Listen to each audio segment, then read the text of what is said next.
Alien Covenant bridges the gap between Alien and its kind of prequel Prometheus. The series' timeline spans all of human history, from alien Jesus to scheming androids. With all the sequels, prequels, and alternate cuts, things in the Alien universe can get a little confusing, so we're gonna break it down for you with our Alien Covenant timeline primer. Now, this is gonna contain spoilers for the entire Alien franchise except for Covenant, so be warned. For now, we're starting way back in the ancient era. That's when the Engineers leave Earth. The Engineers are an ancient race of advanced aliens that look suspiciously close to humans. They're these guys from Prometheus.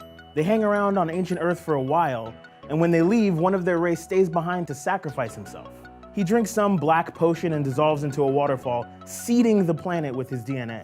This is the origin of all life on Earth, and why the Engineers resemble humans so much. They created us, which is why we're genetically identical to them. The Engineers spend thousands of years observing humanity and guiding from afar, but eventually they don't like what they see. The Engineers decide to kill off their creations, but their vengeance would have to wait another 2,000 years. Now, there could be a lot of Alien versus Predator stuff here, but it's not really canon anymore due to all the contradictions with Prometheus, so we're just gonna jump forward to the Peter Weyland years. Peter Weyland is born on October 1st, 1990, which means that Peter Weyland is a millennial. He's only slightly older than me. He's the founder and namesake of a company that becomes Weyland-Yutani, the impossibly huge mega corporation that basically owns the entire Alien universe.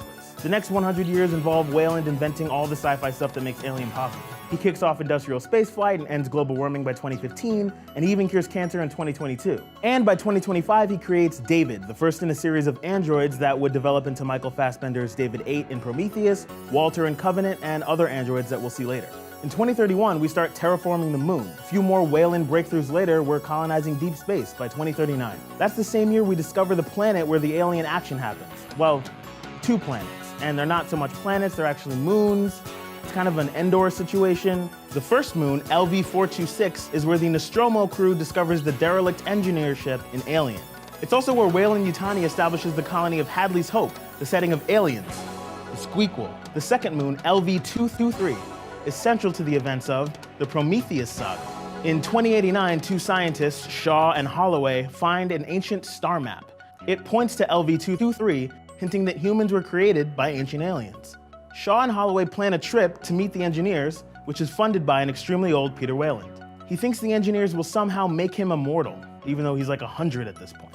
The ship Prometheus departs in 2091 with Weyland himself hidden on board. But before we really get into Prometheus and get you caught up to Covenant, we've got a very special birthday shout out. Ellen Ripley, the iconic hero of the Alien franchise, is born on a lunar colony on January 7th, 2092. But don't worry, we'll get to her soon.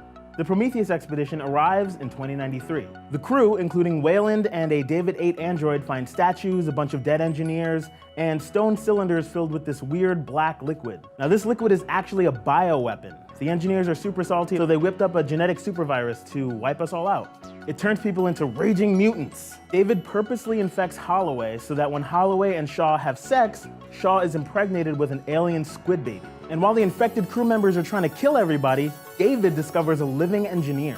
He wakes it from stasis, but the engineer attacks him instead. It kills Weyland and decapitates David before hunting down the rest of the crew. Shaw surgically removes her interstellar STD baby virus thing. Anyway, it's the sickest scene in the movie. That squid baby thing forces itself into the berserk engineer and out pops a primitive version of the Xenomorph. Finally. Then Shaw escapes in an engineer ship along with David's still functioning head. Together they set out to find the Engineer's homeworld. We don't know the exact year of Alien Covenant yet, only that it's about 10 years after Prometheus, so roughly 2103. The colony ship Covenant finds a world that feels like a paradise, but apparently David and Shaw got there first. And then there's this guy. We don't know exactly what's in store for the crew of the Covenant, but it's probably gonna involve a lot of acid blood and exploding rib cages. Ripley's early life is never super fleshed out, but we know all about how awesome she is in the classic era. The original Alien opens in 2122 as the crew of the salvage ship Nostromo wakes up from hypersleep. While answering a distress call on LV-426, they stumble across an ancient engineer ship. Since Ridley Scott didn't come up with the Engineers until Prometheus, for years that giant pilot was only known as the space jockey. Ironically, the jockey turned on its distress beacon to keep people away from the moon. The ship is actually carrying a full cargo of xenomorph eggs, possibly for use as weapons. Ridley's crew accidentally activates one of the eggs, and out pops a facehugger that does its thing with the late great John Hurt. Before you know it, the aliens killed everyone on board except Ripley and her cat Jones. After she blasts the xenomorph out of an airlock, she enters hypersleep and floats through space waiting for rescue. She's gonna be there for a while. She's finally saved in 2179, kicking off the events of Aliens. Her old bosses, the Weyland-Yutani company, don't buy her story about that xenomorph. But soon they lose contact with Hadley's Hope, the colony built on the same moon where Ripley encountered the alien 57 years earlier. Ripley and a platoon of colonial marines are sent to investigate. They find the colony absolutely wrecked by Xenos. Ripley rescues a marine named Hicks, the android bishop, and a little girl named Newt. The colony is destroyed, Ripley stomps the queen, and they all settle into hypersleep for the long journey home. I know there's not too much connection to Prometheus and Aliens. That's because the story of the engineers seems to be mostly Ridley Scott's thing. But anyway, Alien 3 takes place in the same year, 2179. Shortly after Ripley and the crew escape LV-426, their ship ejects its sleeping passengers after an onboard fire. They land on a prison colony, Theorina 161. Hicks and Newt are killed off-screen, which has sparked a lot of outrage in the Alien fandom even to this day. It's also revealed that Ripley was impregnated with an alien queen embryo while she slept. After a new alien wreaks havoc on the prisoners, Ripley commits suicide, so Weyland-Yutani can't use the queen inside her as a weapon. The death of Ellen Ripley was a huge blow to a lot of fans.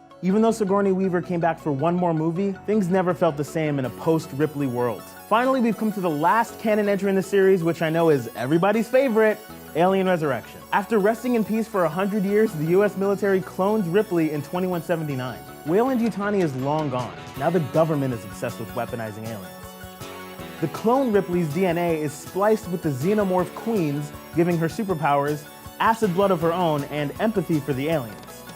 The scientists on the research ship also clone a fresh batch of Xenomorphs, which obviously get loose and murder everyone in sight. Ripley narrowly escapes the aliens, again, and blows up the ship before the swarm can reach Earth. She's even forced to kill her son, a human-Xeno hybrid that's made from her DNA. The last we see of clone Ripley, she's about to land on an Earth she's never known, a stranger on her home planet, wondering what fate has in store for her next. And with that, we made it. There's some extended universe stuff that pushes the timeline out even further, but as of now, Alien Resurrection is the last chronological film in the franchise.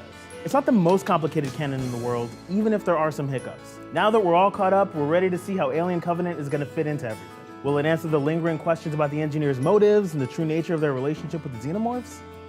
Will it bring us right to the beginning of the first Alien film like Rogue One did for Star Wars? Well, we won't have to wait much longer to find out.